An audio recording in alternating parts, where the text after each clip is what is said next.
What up, channel? How's everyone doing today? That was such an awkward intro. I don't think I've ever done that before, but you know what? We move and we all move past it. But hey, what's going on, guys? Welcome back to another stream and another reaction stream. But as you can tell by telling everything, different vibe around here because unfortunately there's nothing FNAF related. So as you can tell by the very awkward Pitzel here, doing something Spider-Man related because I don't know. I feel like I've always had this video on the back burner of something to do to react to, and I feel like, you know what? Since there's nothing FNAF related to react to, since there's just nothing interesting, you know what? Let's do the thing that we had in the back burner and something Spider-Man related, especially Spider-Man related because, well, I've been a Spider-Man fan way more than FNAF, and that's not even close. I literally have been a Spider-Man fan since maybe like 4 years old, and FNAF didn't exist until 2014, so by default. So here we go. Not sure what this video is going to be about, but it's Spider-Man related, so that already piqued my interest. So subscribe, follow, hit the bell, typical streamer stuff to help us grow. So all right, let's do it. So I fell down a rabbit hole the other day, a deep, weird, spandex-clad rabbit hole. It started when I found out that the 1978 Japanese Spider-Man series, yes, that is a thing, introduced the first ever live-action giant robot in a Marvel production. A massive sword-wielding mech named Leopardon. And that insane idea, that kernel of beautiful unhinged chaos is what later inspired Power Rangers. And that just kind of broke my brain a little bit, and it got me thinking, what else is buried in the history of this franchise? What other weird game-changing details have we all just missed? So I started digging, and let me tell you, what I found didn't just surprise me, it completely reframed my opinion on two of the most criticized films in the entire canon. Two movies that most of us, myself included, probably wrote off as studio-mandated garbage, and knowing these behind-the-scenes secrets didn't just change my mind about the movies, I think it changed my mind about the franchise as a whole. So today, we're doing a deep dive. We're going to skip most of the early campy TV adaptations, aside from that glorious reboot because we have to talk about the robot, and we're jumping straight into the modern cinematic era. We're talking Tobey, we're talking Andrew, we're talking Tom. We're going to break down in this video what made each era of Spider-Man tick, what made them fail, and most importantly, I'm going to highlight the two hidden, almost forgotten details that turned two of the biggest misfires into something profound. Before I get into it, let me know in the comments of the video if you're rewatching this after the stream, or let me know in chat who's your favorite Peter Parker and who's your favorite Spider-Man. And yes, those are separate questions because they do matter. Okay, are we back? Chat, let me know if we're back. That was bizarre. No idea why that happened, but stream just crashed. So that's great. No idea what happened there, but thank you, OBS. All right. Luckily, we're only a minute into the video and nothing much happened, so we didn't really miss anything. But thanks.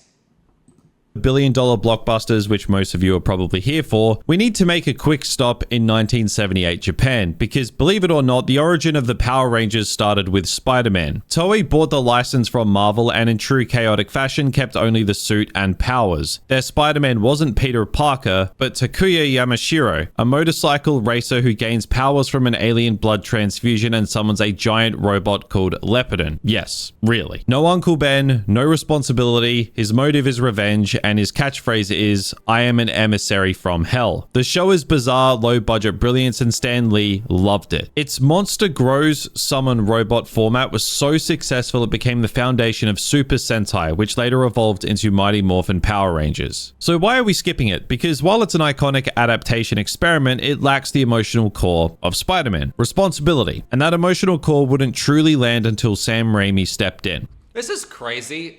First of all, as much as of a Spider-Man fan I am, I did not know any of this, and my mind just immediately goes to, why is it in like the 60s, 70s, comic book superhero, like their origins and the movies, the shows, the comics, why did they like do bizarre things?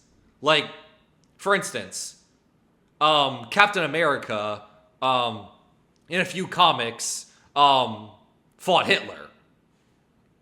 Because that's something that happened. And apparently, in the same era, Spider-Man is linked to Power Rangers. So let's talk about him. Okay, so let's leave the land of giant robots and emissaries from hell and arrive in 2002. And you have to understand, the landscape back then was a wasteland. Superhero movies were, for the most part, a joke. For every Tim Burton Batman, we had a Batman and Robin with bat nipples. For every X-Men, we had, well, we didn't have much else. The genre was seen as niche, campy, and commercially risky. It was pop culture poison. And then Sam Raimi, the guy who gave us The Evil Dead, a master of schlocky horror and kinetic, almost cartoonish violence, was handed the keys to one of the biggest comic book characters on the planet. And what did he do? He built the blueprint. Spider-Man 2002 was a paradigm shift. It smashed box office records, becoming the first movie in history to earn over $100 million in its opening weekend. May 3rd, 2002. So I was doing quick math for a second. I was about to turn 3. 2 days later, I was turning 3. That is crazy. And that's another reason why someone like No Way Home, I say it time and time again. Was I streaming when No Way Home was coming out? Maybe. But, oh no, I definitely was. Going into Spider-Man No Way Home, that's why I kept saying Spider-Man No Way Home is a movie that was made for someone like me, my generation, because Sam Raimi's Spider-Man 1 was coming out when I was about to be 3 years old. So I quite literally lived through the Sam Raimi trilogy. I was going to be in like middle school age in the Andrew Garfield almost trilogy. And then high school college age is when Tom Holland came out. So I literally lived through the progression of all of it. But more importantly, it proved that a superhero movie could be more than just action figures smashing into each other. It could have a beating heart. It could be, dare I say it, a piece of cinema. The magic of Raimi's first Spider-Man is its unwavering, almost painfully sincere belief in its hero. And that starts and ends with Tobey Maguire. We can debate the best Spider-Man all day, but I'll go to my grave defending this. Tobey Maguire is the perfect Peter Parker. He embodies the character's core essence. Here's a hot take, chat. And my head may be on a spike by saying this, but the reason why I opened up the stream saying, what's your favorite Peter Parker and favorite Spider-Man? And I made the point clear of them being different because they are not the same. Here's a hot take, maybe. Peter Parker, Tobey Maguire, peak, no problems, absolute cinema. But I would say he's a bad Spider-Man. Andrew Garfield is a terrible Peter Parker, but he's a better Spider-Man than Tobey's Spider-Man. That's my take. I don't know if that's controversial, but that's just my opinion. Tobey is not a good Spider-Man. Andrew Garfield is better. But as far as the nerdy loser Peter Parker, Tobey's got Andrew Garfield beat.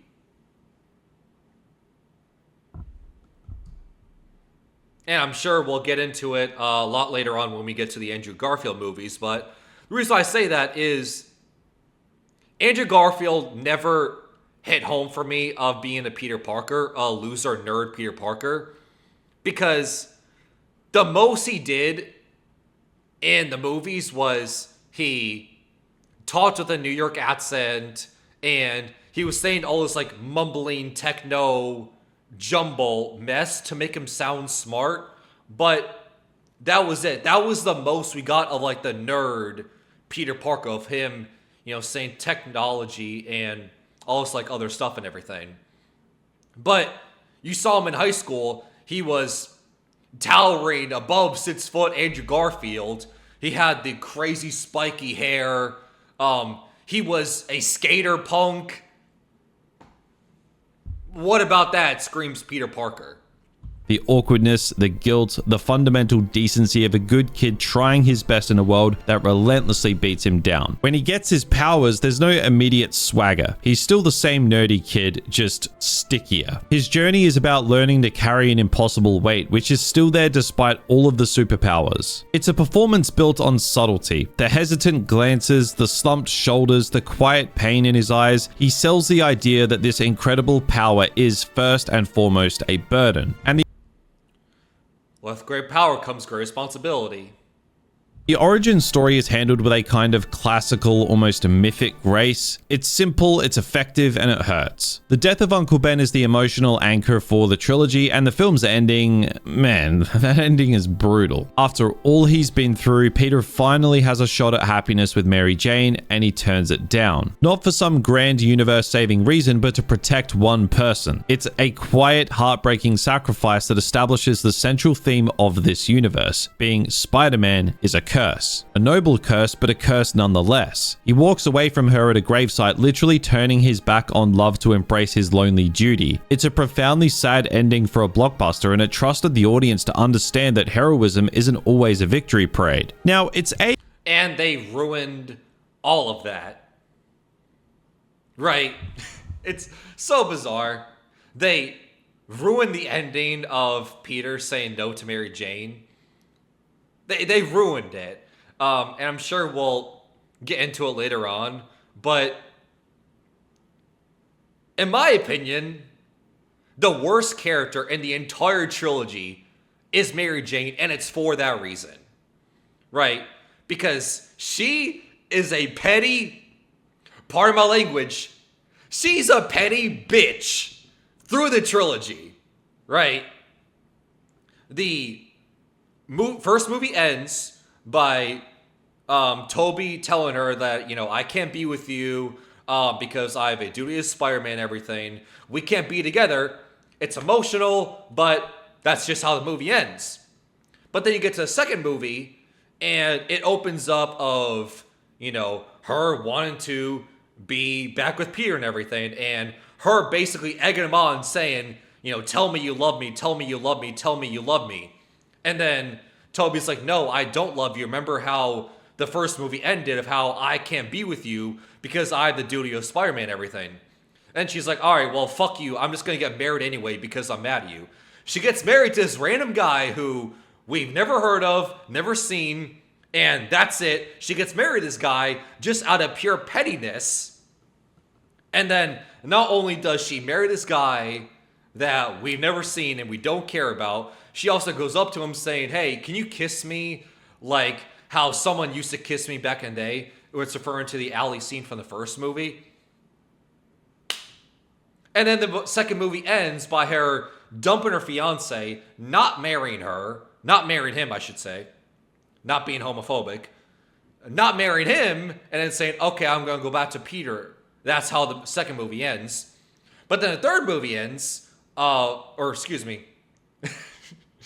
third movie starts by, her accepting that, okay, I'll be with you, Peter, and everything. This idea of, words. That, I'll be with you and everything. I understand the commitments that come with being Spider-Man and everything. I'm with you till the end. Third movie opens, and she's petty again because it's like, damn, I didn't realize being Spider-Man was a full-time job and everything. And she kept saying, it's all about me, it's all about me, it's all about me. It's not about you, it's all about me. Worst character, by far. Because every scene she's in, she's petty, and she makes it all about her. aged in some interesting ways. The Green Goblin suit looks like something a Power Rangers villain would reject for being too silly. It's a static, emotionless mask that completely neuters the actor underneath, and that actor is Willem Dafoe. Hey, neuters him? Really? Okay. I respectfully disagree. I feel like Willem Dafoe is the best character in this movie. You watch Spider-Man 1 for Willem Dafoe. Have I just been wrong and lied to my entire life? But that's just how I've always viewed it. When I watch Spider-Man 1, I'm watching for the chaotic god energy that is Willem Dafoe, Green Goblin. He's the best character in the movie, and it's not even close. Peter's boring by default compared to Willem Dafoe. Giving a god-tier, unhinged performance as Norman Osborn that is almost completely sabotaged the moment he puts his helmet on. The man is having a full-blown schizophrenic breakdown, arguing with a demonic reflection of himself in a mirror, and it's terrifying. He's chewing every piece of scenery and making it a gourmet meal. Then he puts on that bloody plastic helmet, and all of that nuance is pretty much gone, replaced by a generic villain voice. It's one of the great casting triumphs and costume design failures in cinematic history. The CGI... I mean... yeah, you remove its nuance, but I feel like that's the point. Like, the Sam Raimi movies are campy, they're absurd, they're funny, and I feel like that's the charm, and that's why people love these movies, especially Spider-Man 1 so much, is the campy, is the absurdity, right? It's just fun. Like, the climax of the movie is literally Willem Dafoe on top of a bridge, holding a train of children on one hand, and then Mary Jane, the love interest, on the other hand, and having Peter choose which one to save. Which is the definition of campy absurdity and what you would expect out of a superhero stereotype of a climax. But the movie does it, and it's unapologetic about it, and it's awesome, it's funny. Right. Especially during the swinging scenes can look like a PlayStation 2 cutscene, and the dialogue is dripping with a kind of early 2000s cheese that can be both charming and a little cringeworthy. But that's the thing about Raimi's vision. So that scene, it's campy, it's stupid, it's stereotypical as heck, because it quite literally is save children or save the love interest and having them choose. You don't get more stereotypical in a superhero than this. And I love it. He embraces the camp. He leans into the melodrama. It's a comic book brought to life with all of its vibrant colors, exaggerated emotions, and operatic stakes. Raimi came from the world of horror, and we can see it in the DNA of the film. The goblins' attack on the Daily Bugle, with smoke and monstrous laughter, feels like a scene from a slasher movie. Supervillain? No, he's literally a boogeyman. And Raimi knows exactly how to shoot that. Underneath all the 2000s camp is a story with a timeless emotional honesty. It's about a boy becoming a man by accepting a responsibility that he never asked for. And in 2002, that felt revolutionary. And then came Spider-Man 2. And this was a masterpiece. Not just one of the best superhero movies ever made, but one of the great cinematic explorations of identity and sacrifice, period. Roger Ebert, a man who famously had little patience for blockbuster nonsense, called it the best superhero film he'd ever seen. And he was right, because Spider-Man 2 takes the promise of the first film and elevates it to high art. The movie is a relentless assault on Peter Parker. Spider-Man 2 is great. I feel like that's not a crazy take. I feel like everyone knows that. Spider-Man 2 is one of those movies that is so tight, is so clean, that despite it being over 2 decades old, it's still very enjoyable to this day. Like, Spider-Man 1 is enjoyable because, like I said earlier, it's a comedy, it's absurd, and you're watching it with pure glee and enjoyment because of someone as chaotic as Willem Dafoe is on screen. Spider-Man 2 is a lot tighter of a movie, it's technically shot a lot better, it feels a lot more like a typical movie. It's more well made, but it still has the camp. But yeah, Spider-Man 2, I don't feel like I need to say anything more. People know it's good. It's up there with like Guardians of the Galaxy 1, Logan, Infinity War, Spider-Verse, like the Mount Rushmore of comic book movies. Spider-Man 2 is up there. I don't need to say more about that. What at first might look like he's just having a bad week, later reveals that his entire existence is a slow-motion catastrophe. He's a human punching bag. His life is falling apart at every conceivable seam. He's failing college. He's broke. He gets fired from his pizza delivery job in a hilariously tragic sequence. His best friend hates him. The woman he loves is marrying someone else. And to top it all off, his powers are failing him. The film poses a simple, brutal question. What if being a hero destroys the man behind the mask? And that's difficult because my issue with Spider-Man 2 is of how everyone is an asshole. Like, yes, Peter is going to deal with assholes. He's going to get kicked down a lot. And it's like, yeah, kind of quote in Spider-Verse of, no matter how many times I get kicked down, I get back up. Right? But everyone is an asshole to Peter, right? Aunt May is an asshole, which is crazy and should not happen, right? This is a terrible Aunt May. You know, there are times where Peter will go to house and try to open up to her and say, you know what, I feel really bad about, you know, Uncle Ben dying and everything. I want to open up to you. I want to share my feelings, my emotion, my trauma, what I'm going through after Uncle Ben's death. And she just outright blames him for his death. And that's it. Wow, great moral compass, Aunt May. I already ranted the last 10 minutes about how much I hate Mary Jane. She's the worst character in the trilogy of how of a manipulative bitch, excuse my language, she is. But no one is nice in this movie. What if the sacrifice is just too great? It's a psychological deep dive linking his failing powers directly to his wavering will. He doesn't want to be Spider-Man anymore, so his body literally starts rejecting the role. It's a brilliant piece of storytelling. This is Peter's great existential crisis, and it's the most compelling internal conflict in superhero cinema. He gives it up, he chooses himself, and for a moment, it's wonderful. He starts passing his classes. He reconnects with MJ. He can finally just be. But the city needs its hero.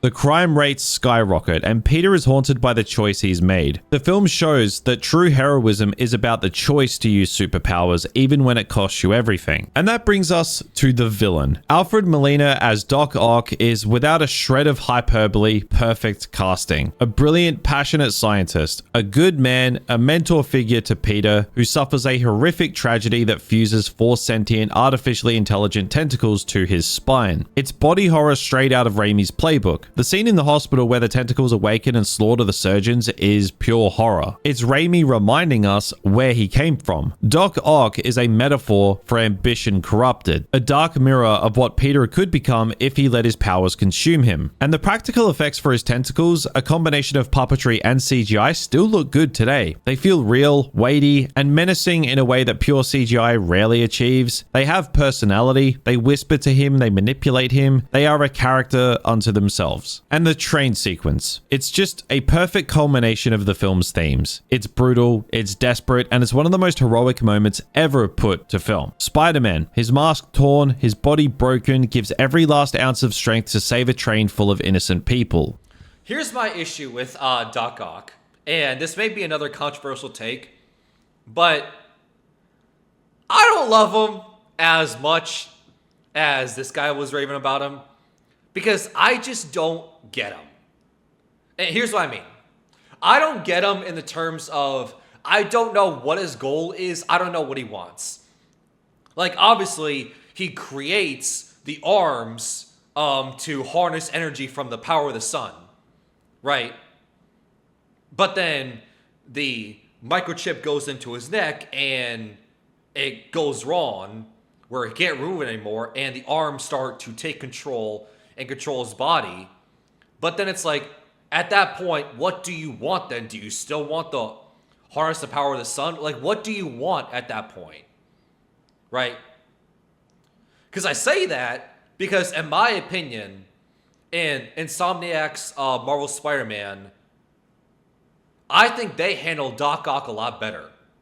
I feel like his goals are a lot clearer, and he becomes Doc Ock simply out of pettiness.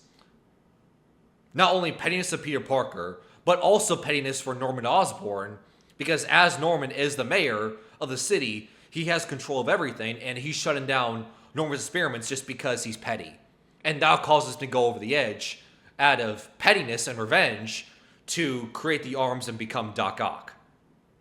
His motivation's a lot clearer. Not saying Alpha Million is bad, but I'm just saying, once he gets the arms and once the experiment goes wrong, what do you want at that point? And when he collapses, what do those people do? They don't run, they don't scream, they catch him. They see the boy under the mask. He's just a kid, one of them says. And they protect him. They hand him back his mask and promise not to tell anyone his secret. It's a moment of profound reciprocal heroism. He saves them and they save him right back. In that moment, he's their hero. He belongs to the people of New York. Spider-Man 2 is the peak. It's a thematically coherent, emotionally devastating, and perfectly paced film that understands its hero on a molecular level. And then came Spider-Man 3. Well, for years, this film has been the poster child for sequel bloat. The punching bag of the trilogy, too many villains, too many plot lines, weird tonal shifts, emo Peter dancing. I mean, that one's not bad, let's be honest. That one is absolute cinema. It's a mess. A glorious, ambitious, fascinating mess. And for the longest time, I was right there with everyone else. I saw it as a catastrophic misfire, a tragic end to what was a near-perfect duology. It felt like Raimi had lost his mind. And this is where we get to the first big perception shift I was talking about. This is the moment that started to unravel my entire view of this film. Because the truth is, Sam Raimi didn't lose his mind. He just lost control. Here's the little-known fact that changes everything. Okay, before we get into this little known fact, my opinion of Spider-Man 3 is it technically bad? Yes. Have people memed down to oblivion? Yes. Do people know all the bad things about this movie, so I don't need to say them? Also, yes. But it's also funny. It's campy. It's like Sam Raimi, as people love and hate his movies.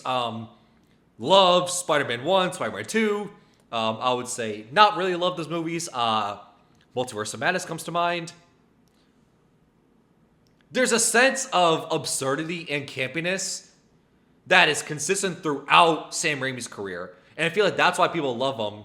It's for that absurdity. It's for that campiness. Right? Spider-Man 3, though, my issues... too many villains, yeah. When you go from Spider-Man 1, Green Goblin, Norman Osborn is tied to Peter Parker. Not directly, but in terms of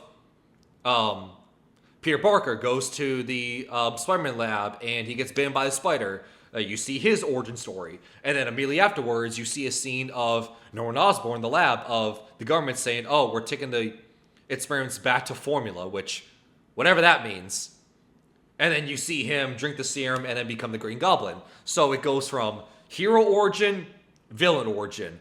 Hero scene with Peter Parker, Norman Osborn scene, messing stuff up, the Daily Bugle.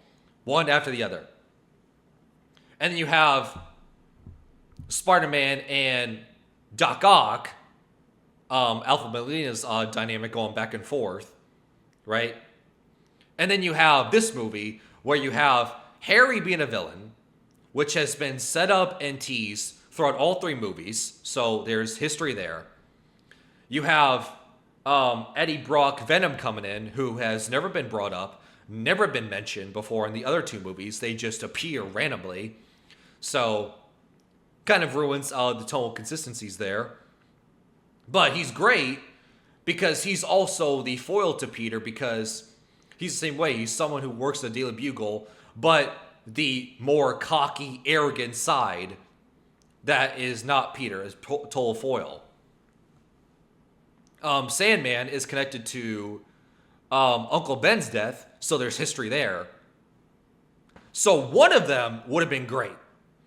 Having all three, you don't need. But of course, the other issue I have with Spider-Man 3 is Harry getting amnesia, which is just storytelling slop 101. It's the same thing I view with like multiverse stuff, where there's no consequences. When someone has amnesia, it's like, okay, nothing has consequences. Nothing matters at this point because, hey, they have amnesia. So everything you've been watching, everything you've been seeing, hey, it doesn't matter because they have amnesia. Same thing goes with multiverse where, hey, if someone dies, they can just be brought back in another life form or another version of them can be brought back and things just move on like normal, like nothing happened, nothing has consequences.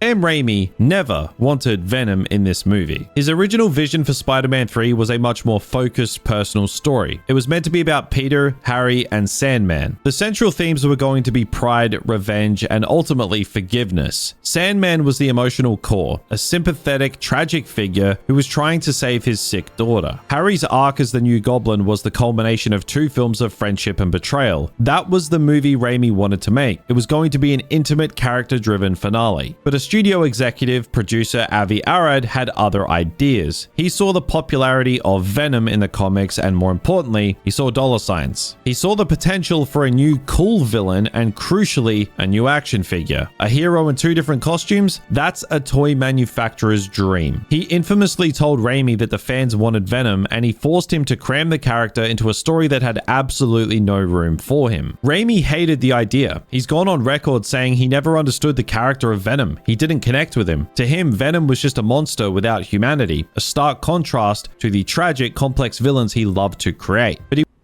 I mean, he's kind of not wrong. He's right. That is what Venom is. At its core, at its basic level, Venom is a alien who eats people. Sure, there's a lot more nuance than that, but at its basic level, that's who he is. Right?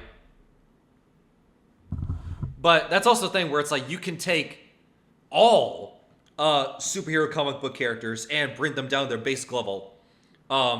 Spider-Man is also a nerdy loser Peter Parker who is all about not killing people. With great power comes great responsibility. Venom is, once again, an alien monster who is brought to Earth and eats people. Right? Doc Ock, his whole goal is wanting to harness power from the sun with endless energy. Superman is a Boy Scout who values humanity over everyone else. Batman is an anti-hero who is a vigilante and also doesn't kill people because he doesn't want to see someone else die and deal with the tragedy that he did when he was a kid.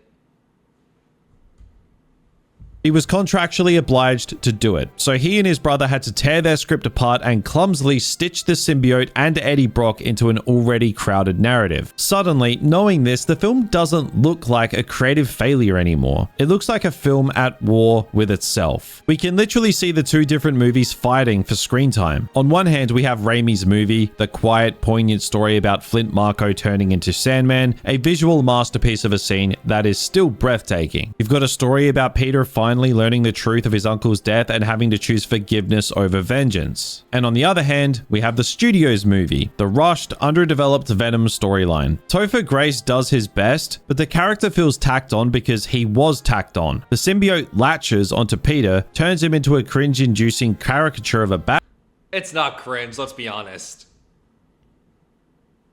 boy, and then jumps to a rival photographer who we barely know and care even less about. The entire character arc for Eddie Brock is I mean, hey, if you think the line of, "You'll get your rent when you fix this damn door," is cringe, then alright, I guess you don't know real humor then.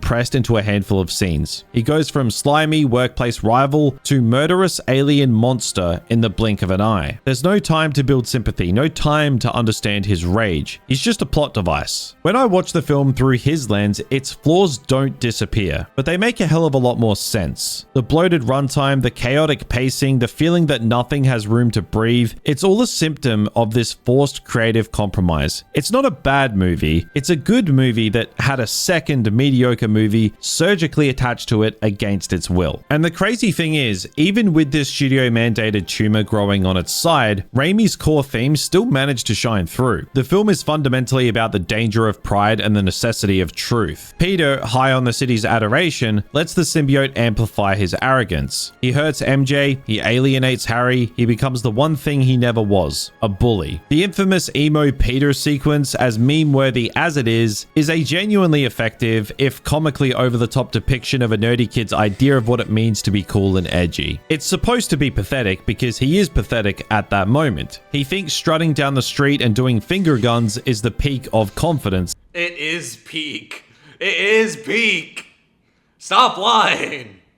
And it's a perfect, cringy reflection of his corrupted ego. Now, the story of Sandman, the idea that the man who killed Uncle Ben was not a monster but a desperate father, is a powerful, complex idea. And the film's climax, the true emotional climax, is Peter forgiving Flint Marko. It's the culmination of his entire 3-film arc, moving from a boy driven by vengeance to a man who understands empathy. It's a quiet, understated scene in the middle of all the chaos, and it's pure Raimi. And Harry's sacrifice, even when I see it now, it still hits hard. After a ridiculous amnesia subplot, another likely casualty of the script rewrites, Harry is finally freed from his father's shadow when his butler, in a criminally late but crucial moment, tells him the truth. Norman Osborn killed himself. His father was the monster. Freed from that hatred, Harry chooses to save his best friend, dying in his arms. It's pure operatic melodrama, and it's peak Raimi again. So is Spider-Man 3 a mess? Absolutely. It's a structural train wreck, but is it a disaster? No. Not when you understand the context. It's a film that was sabotaged from within, but its director fought like hell to keep its heart intact. It's emotionally consistent, thematically rich, and despite everything, it's still a film about sincerity. And watching it now, I don't feel disappointed. I feel a weird sense of respect for the beautiful broken thing it ended up being. It was the first, but certainly not the last time that we'd see a Spider-Man film buckle under the weight of studio expectations, and that in itself is a tragically fitting lesson. Andrew Garfield era. Here we go. This is probably where it's going to be the most hot take, most controversial. I feel like we already opened up the floodgates of controversy when I said Andrew Garfield is the best Peter Parker. Or excuse me, Andrew is the best Spider-Man, but the worst Peter Parker. Nope, not going that bold. I said controversy. I didn't say that controversial. So, after Spider-Man 3 imploded Don't clip that out of context, please. Oh God. under the weight of studio meddling, Sony found themselves in a tough spot. Sam Raimi and Tobey Maguire were done. They walked away from a planned Spider-Man 4 because they knew the studio would once again compromise their vision. So instead of letting the franchise rest, Sony did what studios always do when faced with a creative dead end. They hit the panic button. And that panic button is always labeled reboot. Just 5 years after Spider-Man 3, we were getting a new origin story, a new cast, a new director. And the mandate from the top was clear. Make it different. Make it darker. Make it grittier. Make it more like The Dark Knight. Oh, it was different, all right.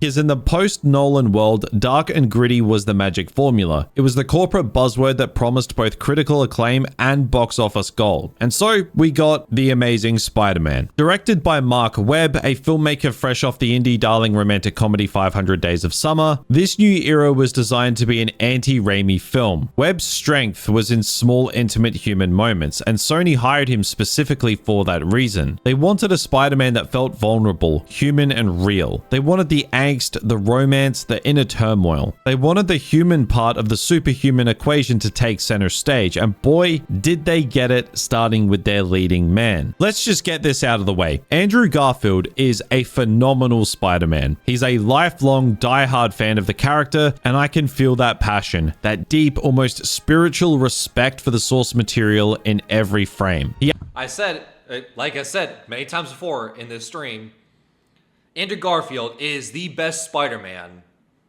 period. But he's the worst Peter Parker. And No Way Home showed me and showed everyone that it wasn't Andrew Garfield was not the problem in these movies. because he was not written and directed well. But when you give him a good director, when you give him a good script and you give him something to do, and you know what he's doing, look what happened. We got No Way Home, and people argue he is the best character in No Way Home. Why? Not because Andrew Garfield got better at acting, but because people knew what to do with him. He absolutely nails the wisecracking, almost arrogant confidence of Spider-Man from the comics. The guy who uses humor as a defense mechanism, who taunts criminals not just because he can, but because he's a terrified teenager trying to hide it. It's one thing for him to taunt criminals because we all know Spider-Man does quip, especially in combat, but I know I was gushing about Andrew Garfield being the best Spider-Man, but I'm gonna sound like I'm contradicting myself here. But yes, he quips with combat, but I should never see a Spider-Man who is vengeful and wants to kill people. Right? Random goons, I should never see Spider-Man use his web to pin a random goon to a brick wall, taunt them, and threaten them saying, hey, if you weren't the person who killed Uncle Ben, I was going to kill you right here. I should never hear Spider-Man say those words. The Friendly Neighborhood Spider-Man should not say that. His physicality is incredible. He moves with a lanky, arachnid-like grace that no other actor has quite captured. His Peter Parker was a point of contention. Some people said he was too cool, He was too cool. Once again, he's 6 foot, floopy Andrew Garfield hair, and a skater punk. What about that screams nerdy loser Peter? too handsome and just not nerdy enough. And yeah, he's not the classic downtrodden nerd that Tobey Maguire was. He's a different kind of outcast. He's the awkward, sarcastic, emotionally raw kid who hides behind a skateboard and a camera. He's right. But like, there's literally a scene where Flash Thompson is holding some other random nerd upside down at school. Some other character, some other nerd. You never see, you don't know their name, you don't know anything. But Flash Thompson holding some other nerd upside down while Andrew Garfield comes to the scene.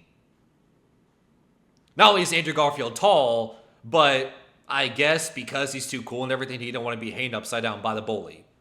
Kind of loses the Peter aspect of being bullied. You feel me? more of a recognizable modern teenager wrestling with trauma and abandonment issues. It's a more introspective, emotionally transparent take on the character. This Peter is not just a victim of circumstance, he's actively searching for answers about his parents, driven by a deep-seated wound that predates the spider bite. It's a fundamental shift in the character's motivation from responsibility to identity. But the undeniable heart of this duology is the chemistry between Andrew Garfield and Emma Stone as Gwen Stacy. I don't want to call it just a good on-screen romance. It's close to the gold standard. It feels real. Well, it feels real because it was real. Andrew Garfield and Emma Stone were dating in real life when the movie was being filmed. So their romance felt real because it was. In a way that superhero movie relationships almost never do. Their conversations are filled with awkward pauses, charming stammers, and improvised moments that feel like we're eavesdropping on two people genuinely falling in love. Now, well, they were, quite literally. They were together in real life. it did help, of course, that the actors were dating in There we go. real life, but it's more than that. It's a testament to Webb's direction. He puts their relationship front and center. The first film takes a full 55 minutes before Peter even puts on the suit. Because for Webb, the real story was about the boy and the girl trying to navigate the impossible circumstance thrown at them. Because I feel like that's another reason why Tom Holland and Zendaya have so much good chemistry, because they're also together. And Gwen Stacy in this version is not a damsel in distress, not even close. She's smarter than Peter, she's his scientific equal, she's an active participant in his journey. She figures out the lizard's plan, she synthesizes the antidote, she's a hero in her own right, and their relationship is a partnership of equals. She calls Peter out on his bullshit, she changes him, she supports him, she feels like a fully realized person. It's the best and most believable romance in any comic book adaptation. So, the central relationship is perfect. The lead actor is passionate and brilliant. So, what went wrong? Well, the plot. The Amazing Spider-Man suffers from a crippling case of what I call reboot syndrome. It's so preoccupied with justifying its own existence with being different from the Raimi films that it forgets to just tell a compelling story. We have to sit through the spider bite again. We have to sit through the death of Uncle Ben again. And while the film finds new emotional beats within these moments, Peter's selfishness leading directly to his uncle's death feels much more direct and painful here. Yep, and I said that earlier of how Spider-Man could deal with the trauma of Uncle Ben dying, and with great power comes great responsibility. There should not be a revenge quest of him going out in public on a murder quest of, hey, I'm gonna beat up this group of goons, and basically go target by target, trying to kill every single one, trying to find who was the one who killed his uncle. Like, that doesn't sound like Spider-Man at all, does it? It's still treading familiar ground. The decision to use mechanical web shooters was a nod to the comics too, but it felt like a superficial change designed to signal that this isn't your dad's Spider-Man. The film is also visually drab. In its quest for realism, it adopts a dark, muted, almost colorless palette. It's a sea of grays and dark blues which feels completely at odds with the vibrant character it's adapting. And the central mystery about Peter's parents, it's a narrative thread that promises big revelations, but ultimately just when it comes to the dark colors and everything, I would say it's a Zack Snyder problem, where Zack Snyder in DC, let's have everything brightness down, contrast up. Superman, a character that's all about hope and optimism, yeah, let's bring the brightness down and make it very dark.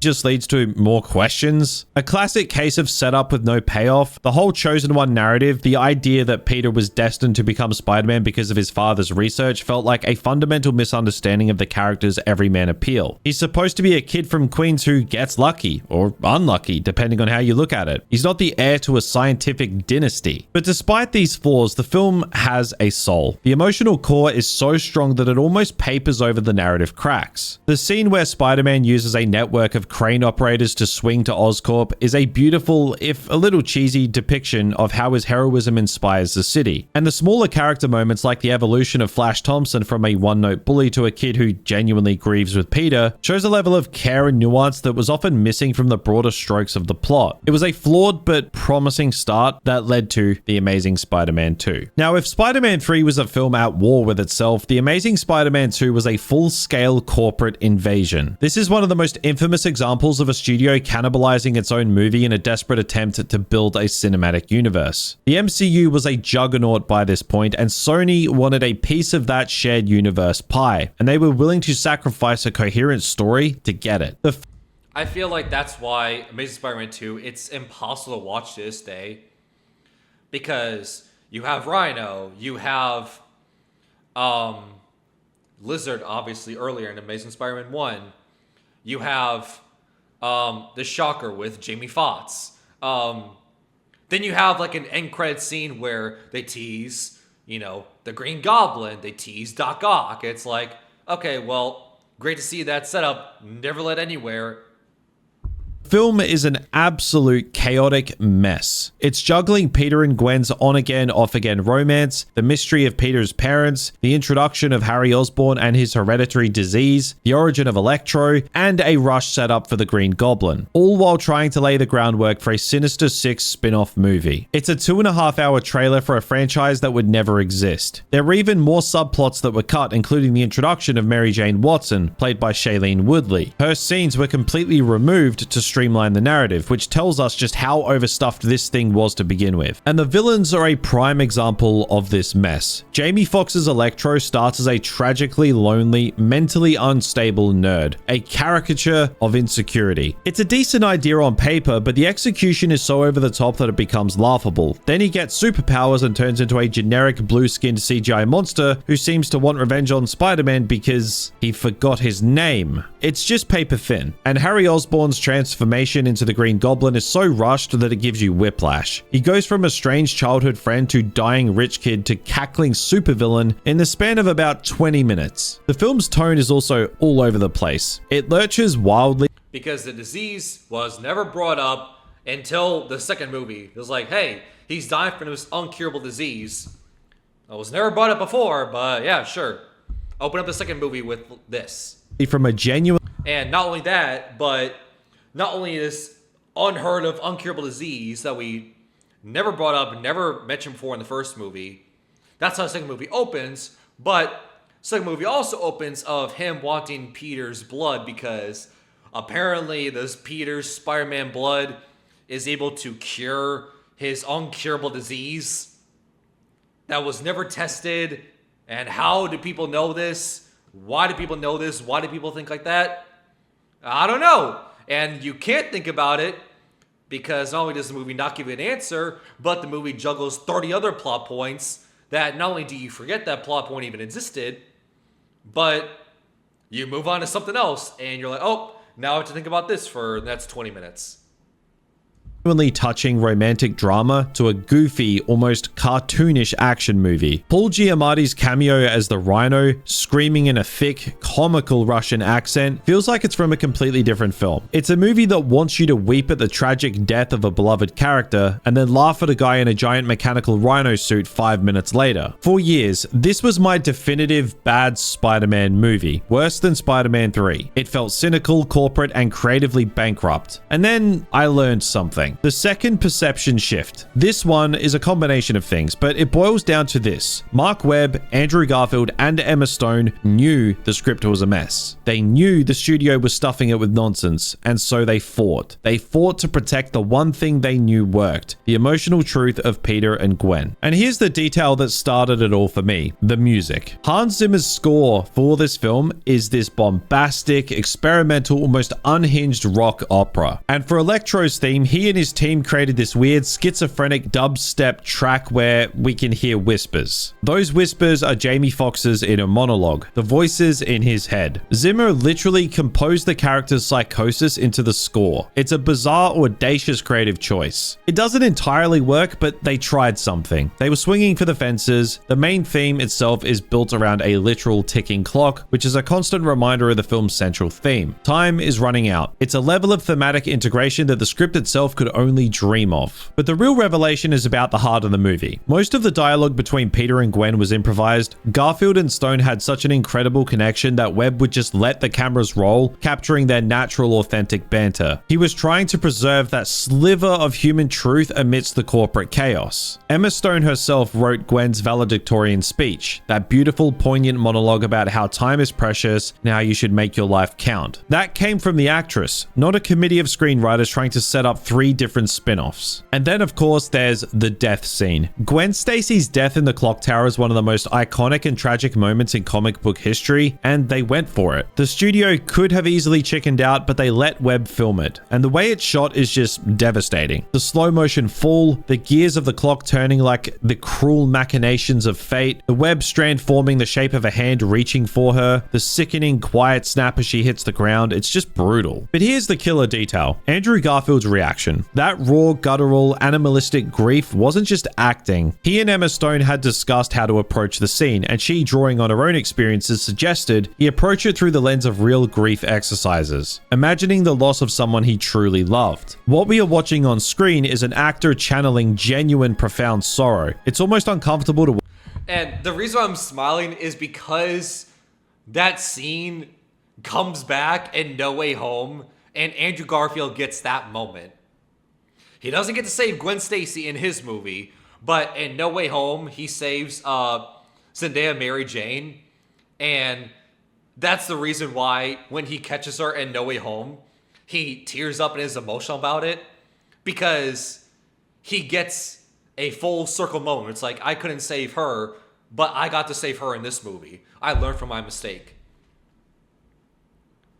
Watch because it feels so real. In the middle of this bloated, messy, studio-mandated toy commercial, we have this moment of pure soul-crushing humanity. Knowing all this, it just broke the film open for me. Suddenly, I didn't see a bad movie anymore. I saw a beautiful, tragic one. I saw a group of artists, a director and his two leads, fighting like hell to tell an honest, emotional story while the studio was busy trying to sell toys and build a universe. Do you feel that story repeats? As one person involved in the production later said, Mark, Andrew, and Emma were screaming, crying, and fighting to make this movie about something true, while the studio was trying to make it about toys. They knew the ship was sinking, but they were determined to play their violins until the very end. The Amazing Spider-Man 2 is a spectacular failure as a piece of franchise architecture. It's a narrative train wreck, but as a character study, as a tragic romance, as a monument to what happens when artistic ambitions collide with corporate greed, it's kind of a masterpiece. The visuals are stunning. The swinging sequences in this film are the best in the entire franchise, a ballet of exhilarating practical stunt work and seamless CGI. The action is vibrant and colorful, a direct response to the drabness of the first film. It's a film that contains moments of breathtaking beauty and moments of baffling stupidity, often in the same scene. So yeah, after knowing all of this, I don't think it's a bad film anymore. I think it's a risky one. It's an ambitious, messy, beautiful, flawed, and ultimately heartbreaking experiment. And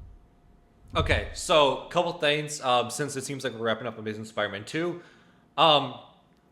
Couple issues I had that did not get brought up, so I feel like I mentioned them. The opening of the movie I have an issue with, and not the opening you think of how the movie opens up on the plane with Peter Parker's parents, and it's revealed that Peter Parker's parents were these genius scientists, and that's how Peter Parker got the spider bite. Like, no, not talking about that. People have harped on that a lot, so I don't need to bring up that. But it's when you're in New York and the rant words. The Rhino is terrorizing through the city and everything. It felt comedically the tone was off.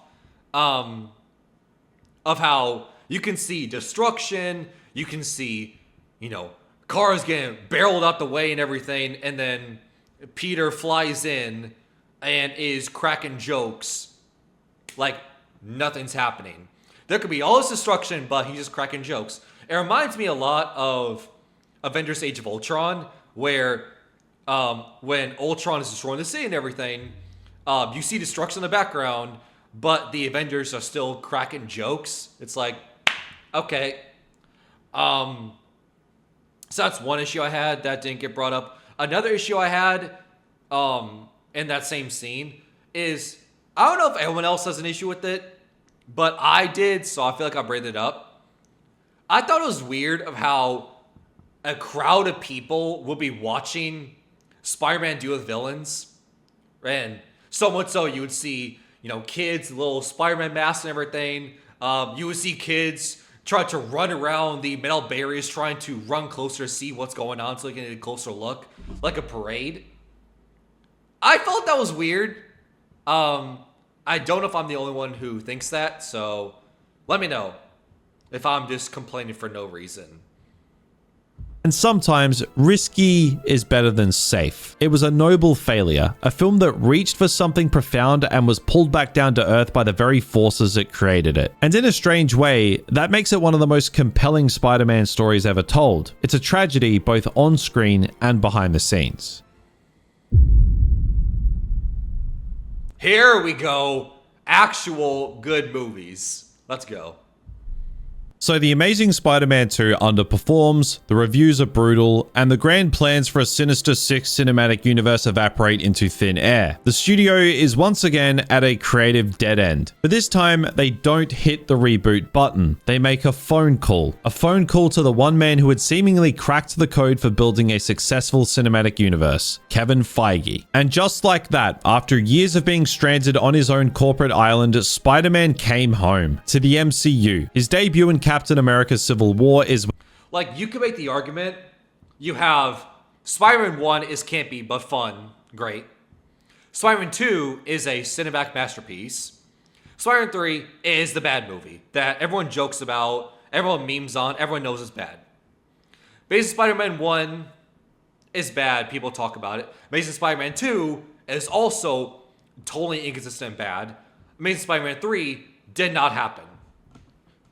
Spider-Man Homecoming, the MCU, Far From Home, Homecoming, and No Way Home. You can make the argument all three of those are bangers. None of them are the black sheep middle child that nobody talks about and is the bad movie of the trilogy. They all have a sense of quality to them. Without a doubt, one of the best character introductions in the history of the genre. It's almost perfect. In a single 10-minute scene, Marvel Studios managed to distill the absolute essence of Peter Parker. We see his shabby Queen's apartment, the dumpster diving computer, the endearingly terrible homemade suit with the goofy expressive eyes. We see a kid who is genuinely, hilariously overwhelmed by the presence of Tony Stark. A kid who is just trying to do the right thing on a shoestring budget. He's not driven by a grand destiny or a parental mystery. He's driven by a simple, powerful ethos. When you can do the things that I can, but you don't, and then the bad things happen, they happen because of you. It's the responsibility mantra, rephrased with the fumbling sincerity of a teenager. And then in the airport battle, we get the perfect Spider-Man. He's quippy, he's agile, he's constantly talking, annoying the hell out of everyone he's fighting. He's a kid on the world's craziest field trip, and he's having the time of his life. Tom Holland, the youngest actor to ever take on the role, was a revelation. He managed to synthesize the best qualities of his predecessors. He had the sincere, awkward earnestness of Tobey Maguire's Peter Parker and the fast-talking, sarcastic wit of Andrew Garfield. But he's baby Iron Man. Let's just say it how it is. Spider-Man. He was basically the complete package. This new direction, guided by director John Watts, was a breath of fresh air. The mandate was clear. No more angst, no more darkness. Let's make this fun. Let's put Peter back in high school and make a John Hughes movie that just happens to have a superhero in it. And for the most part, Spider-Man Homecoming is a resounding success. The decision to skip the origin story for a third time was a stroke of genius. No spider-bite, no dying Uncle Ben. The film just trusts that we know the basics and instead focuses on a different kind of origin. It's the same thing of how in Matt Reeves' The Batman, we don't see Bruce Wayne's parents die, right? We know Bruce Wayne, Batman's origin. We don't need to see it. Just like Spider-Man.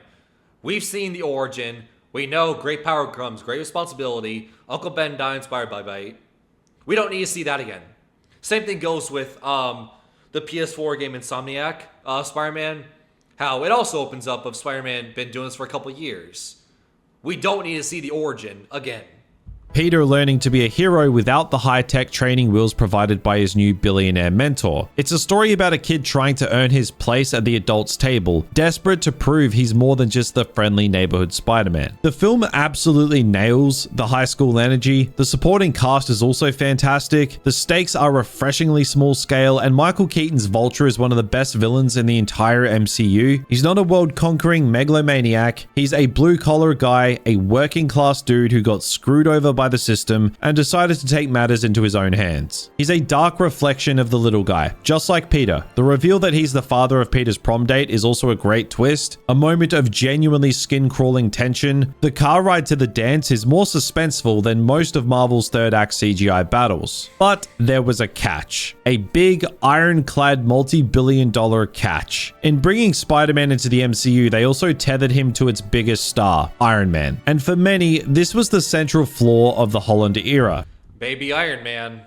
This was Iron Boy Jr. His suit was a Stark creation, complete with an AI assistant. His primary motivation for two full movies seemed to be impressing his surrogate father figure. It felt like a betrayal of the character's core identity as a self-made, resourceful hero who builds his own gadgets out of scrap parts. He was an Avenger in training, and the neighborhood part felt like it was being phased out in favor of global cosmic threats. And this problem became a full-blown crisis in Spider-Man Far From Home. I'm just gonna say it, Far From Home is a narrative mess. It's a film that fundamentally misunderstands its hero on almost every level. Coming off the universe-altering trauma of Endgame and the death of his mentor, what does Peter do? He goes on a European vacation and actively tries to ghost Nick Fury, shirking all responsibility so he can try to woo MJ. It's a bizarre and frustrating character choice that feels like a regression from the lessons he learned in Homecoming. The whole world is asking who's going to be the next Iron Man, and Peter's answer is not it. But the real character assassination is reserved for Tony Stark. The central conflict revolves around a piece of Stark technology called Edith, a global defense network that Tony, for some inexplicable reason, decided to bequeath to a 16-year-old kid. And the villain Mysterio is another disgruntled ex-Stark employee who claims Tony stole his technology. The film essentially retroactively paints Tony as a negligent, reckless egomaniac.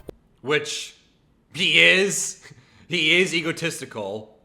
He is uncaring at times. Let's just be honest. We all love Tony Stark, but we can also be honest here.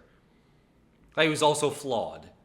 All in service of a plot that requires Peter to be incredibly unbelievably stupid, handing over a multi-billion-dollar death drone network to a guy you just met because he seems nice. It's a moment that just breaks the brain. It's a plot driven by idiocy, and Jake Gyllenhaal is having a blast as Mysterio, and the illusion sequences are visually spectacular, a genuine highlight of psychedelic mind-bending horror. Like, they are a masterclass in visual storytelling, but the narrative scaffolding holding it all up is rotten to the core. The film feels like filler, a low-stakes vacation episode designed to bridge the gap between two Avengers movies. It was the moment where the Iron Boy Jr. problem became almost unbearable. Peter Parker had been completely subsumed by the MCU machine, his own agency sacrificed at the altar of interconnected storytelling, but then came Spider-Man. I mean, the whole Iron Man Jr. thing, I feel like that was the point of Far From Home. Right? And that's why the ending scene in Far From Home I thought was really, really good. It's because, like, oh, he's Iron Man Jr., he's not able to make his own tech, he's not able to make his own gadgets. All right, well, let's remove the Edith glasses, let's have him be on the ship, and let's have him be the genius inventor again. Let's have him make his own suit again. Let's have him make his own gadgets again. That's how the movie ended.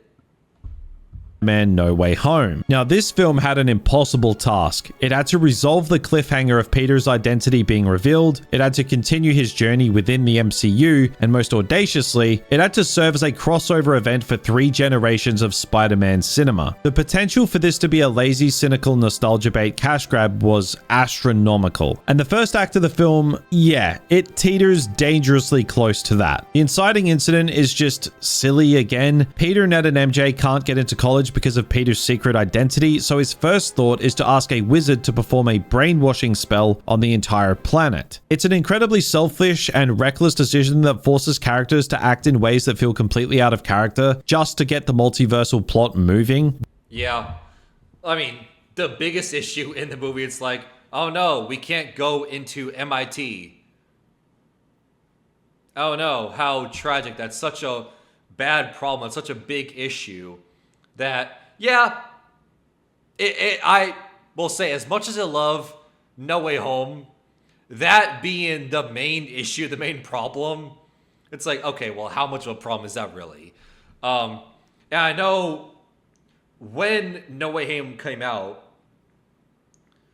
Doctor Strange in this spell was acting so reckless, so dangerous, where it's like, why would you do this spell that's clearly dangerous and clearly reckless for someone that is so insignificant, like not being able to get into college? People were thinking, oh, he's corrupted by Mephisto. He's the evil Doctor Strange from the What If show. Doctor Strange, the Sorcerer Supreme, who witnessed the cost of tampering with reality, agrees to this plan with shocking ease. It's a clunky and contrived setup. But then, the villains start showing up. Green Goblin, Doc Ock, Sandman, the Lizard, Electro, and the film starts to become something else entirely. It transforms from a silly high school comedy into a powerful, poignant exploration of what it truly means to be Spider-Man. Peter's decisions to try and cure the villains rather than send them back to their deaths is the first truly proactive, profoundly heroic choice he makes in this trilogy. It's a decision born of pure empathy, and it's a decision that has catastrophic consequences. The turning point is the death of Aunt May. For 2.5 2.5 movies, this version of Peter had largely been shielded from the profound loss that defines the character. He had Tony Stark, he had Happy Hogan, he had the Avengers. He never had his Uncle Ben moment. And then, in a moment of shocking brutality, the Green Goblin kills May, and as she's dying, she delivers the sacred words. With great power, there must also come great responsibility. It's a bold, almost controversial choice to give that line to May instead of a long dead Uncle Ben, but in the context of this trilogy, it works. This is the moment Peter Parker truly becomes Spider-Man. He's stripped of his innocence, his naivety, he finally understands the true bloody cost of his crusade. And it's a cost that almost breaks him. He's filled with rage, a desire for vengeance that we've never seen in this version of the character, and who is there to stop him from crossing that line? The ghosts of Spider-Man past. The return of Tobey Maguire and Andrew Garfield could have been pure empty fan service, a cheap pop for the audience, and in some moments, it is. The scene of them all pointing at each other is a meme brought to life, but the film, to its immense credit, uses their return to serve a profound thematic and emotional purpose. Yes, but it's also awkward, right? It's so awkward. Because No Way Home is a movie that is meant to be enjoyed in a fully packed theater, right? The scene I go to nonstop is when Toby and Andrew show up, right? The portal opens, you see Toby and Andrew come through the portals and everything, and you have like 5-10 seconds of just pure silence, because that's supposed to be the moment that you're watching the fully packed theater and you get up and cheer and you throw your popcorn and everything, and you say chicken jockey or whatever, right? But then watching the scene again alone, you just watch the 5-10 seconds of just awkward silence, and it's just awkward. It's a group therapy session for 3 traumatized young men who have all walked the same impossible path. They talk about their loss. They talk about their guilt. Andrew's Peter talks about how he stopped pulling his punches after Gwen's death, how he became bitter and rageful. Toby's Peter talks about making things work with MJ, but we can feel the weight of the years of sacrifice in his voice. They are there to tell Tom's Peter that he is not alone, but also to warn him of the darkness that lies ahead. The fan service in this film at its best moments feels like catharsis. Andrew Garfield's Peter saving MJ is a moment of redemption for a character who has been haunted by his failure to save Gwen. We see the look on his face. It's absolution. He finally got to save her. I had goosebumps again. And Tobey Maguire's Peter stopping Tom from killing the Goblin is the culmination of his own journey. He prevents his younger, angrier self from making the same mistake he almost made, offering a path of forgiveness and redemption instead of vengeance. He saves Norman, and in doing so, he saves Peter. Yes, the multiversal logic is shaky at best. Yes, the visuals are often flat and uninspired, a casualty of a pandemic-era production that relied heavily on blue screens and recycled footage, but the emotional logic is flawless. The film uses nostalgia as a ladder, allowing its hero to climb out of his despair by learning from the men who climbed it before him. And that leads us to the ending. An ending that is, in my opinion, one of the bravest and most perfect conclusions in the MCU. Peter makes the ultimate sacrifice. To save his friends from the pain his life has caused them, he has Doctor Strange erase Peter Parker from the memory of everyone on Earth. He chooses to be completely alone to protect the people he loves. It's a choice that erases him from the very fabric of the MCU. The final shot of him in his tiny, barren apartment with a homemade classic red and blue suit, listening to a police scanner, it's a soft reboot. The MCU has finally, after 3 movies, brought Peter Parker back to basics. He has no Stark Tech, no billionaire benefactor, no Avenger allies. He's just a poor kid from Queens, a friendly neighborhood Spider-Man. He lost A poor kid who's also in a 1-bedroom apartment in downtown New York that probably costs $4,000 a month. So yeah, very poor.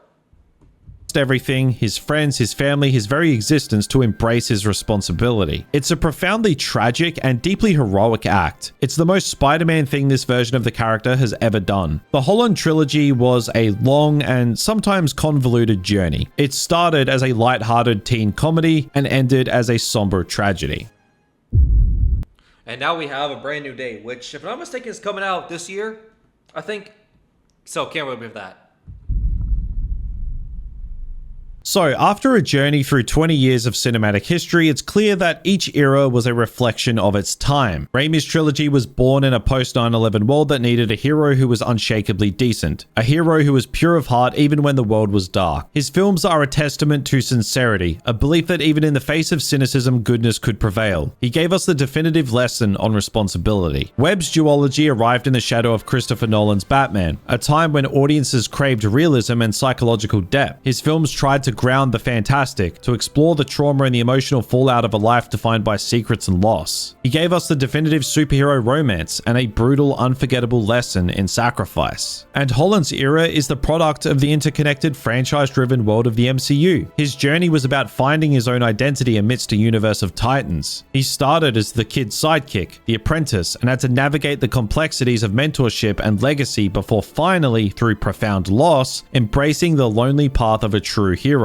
He gave us the definitive lesson on self-sacrifice. Responsibility, sacrifice, self-sacrifice, it's an evolution, a natural progression of a single powerful idea told through 3 different lenses. But the real journey for me, the thing that sparked this whole deep dive, was about reevaluating what I thought they did wrong. And it all comes back to those 2 films, Spider-Man 3 and The Amazing Spider-Man 2. The black sheep, the franchise killers, the films that for years I had written off as messes of corporate greed and creative bankruptcy. Which they are.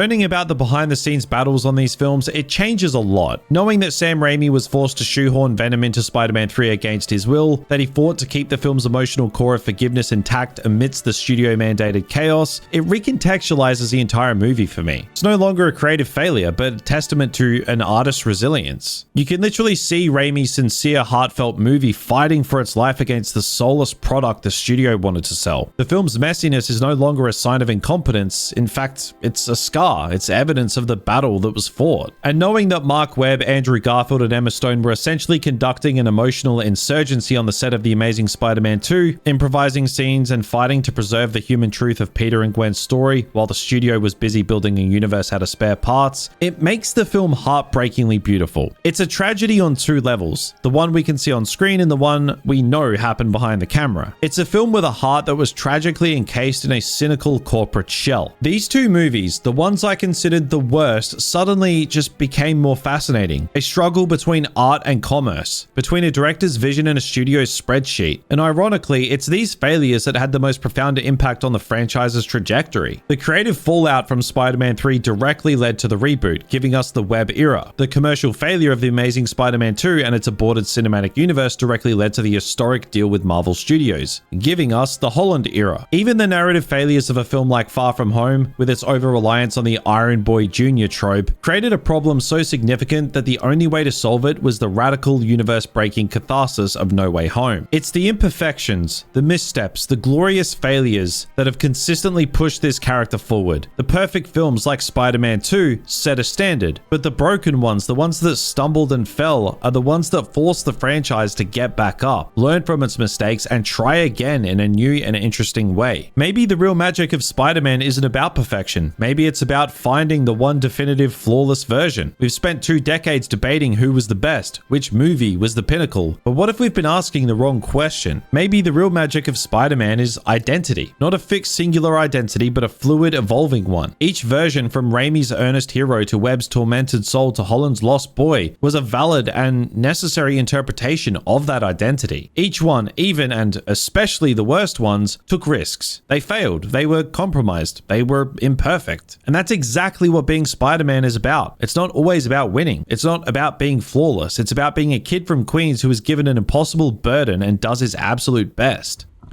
Okay, so as we're ramping up here, so the title of the video is How the Worst Spider-Man Films Save the Franchise. So as we are wrapping up here, I just want to have my closing thoughts. So Spider-Man 3 and Amazing Spider-Man 2, did they save the franchise? And it's one of those things where it's like, yes, but actually no.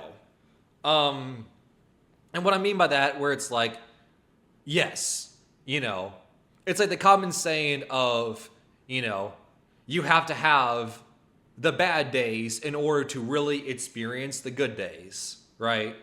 Like, you have to have the bad movies like Spider-Man 3 and Amazing Spider-Man 2 in order to have the high highs, the Spider-Man 2 the Spider-Man 1 even. In my opinion, all three of the MCU Spider-Man movies, especially Homecoming, right? So, in that sense, yeah, it makes sense. But I would say my counterpoint to all that is it's one of those things where it's like it's hindsight's 2020, where it's like this is another movie where it was riddled with issues and studio mandates and studio interference, and my mind immediately goes to the Joss Whedon Justice League. And then obviously we got later on the Zack Snyder cut of Justice League where it's 4 hours and it's a lot better and fixes a lot of the tonal issues and consistencies that the Joss Whedon cut of Justice League did. But here's the thing. When Justice League, Joss Whedon's cut, came out, people hated it because of how inconsistent it was, of how it's, very quippy. It tried to be a lot like Marvel humor. Everyone talked the same. Everyone had the same jokes. Right? A cinematic disaster is Justice League. Right? But we know there was a lot of studio interference and studio mandates because they wanted it to be like the MCU. Same goes for Suicide Squad, where it's another movie where there's a lot of interference with the studio. DC wanted it to be like Marvel. They wanted it to be very humorous, very Avengers level, like quippiness of humorous. Apparently, the original cut of Suicide Squad was supposed to be like, what was it? A soulful like drama or something like that, which is very clearly not what we got in Suicide Squad. But it was another movie that was ruined by studio interference, and people hated it for that reason. So does that mean nowadays, like 5-10 years later, we're gonna look back at the Suicide Squad, not the Suicide Squad that came out in the pandemic, the 2017 one that had a lot of interference, the bad one? Are we gonna look back on that movie more fondly, being like, you know what? For all of its flaws, for all of its issues, for all of its tonal inconsistencies of it wanting the Marvel quippy humor, it's actually great. It's actually a cinematic masterpiece because of all the flaws. Despite all the flaws, it will still be able to do this. Right? That would be my counterpoint then. So, I don't know. Let me know your thoughts on it. What you think. Did the bad Spider-Man movies really save the franchise and in turn got us to get to the good ones?